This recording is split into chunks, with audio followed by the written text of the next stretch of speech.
Have you ever looked at an algebraic equation and wondered, what in the world is this?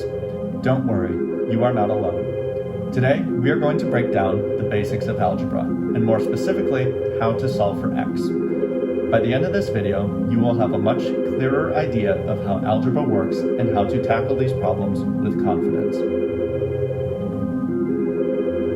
So what exactly is algebra? Algebra is a branch of mathematics where we use letters and symbols to represent unknown numbers.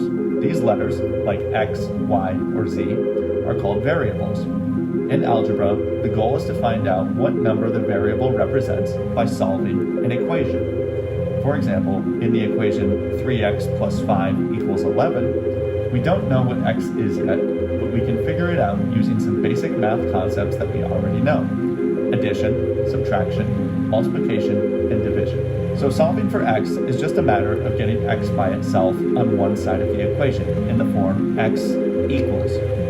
We do this by performing operations such as addition, subtraction, multiplication, and division, but we have to follow the rules to keep the equation balanced. Whatever you do to one side of the equation, you must do it to the other side. So let's walk it through step by step. We're going to solve for 3x plus 5 equals 11. We want to know what x is. Step 1 is to eliminate the constant 5. So we subtract 5 from both sides of the equation. Remember, what you do to one side of the equation, you must do to the other side.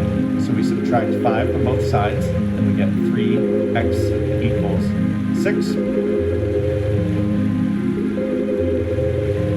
And now, in order to get x by itself, we divide both sides by 3. So now we have x equals 2. Let's quickly go over the steps again. We started with 3x plus 5 equals 11. We subtracted 5 from both sides, leaving us with the equation 3x equals 6.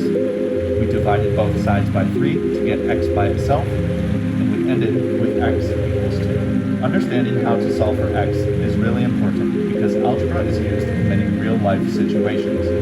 Whether you're figuring out how much something costs with a discount, calculating how long it will take to travel somewhere, or even working out patterns in data, once you're comfortable solving for x, you can apply the same method to more complicated equations.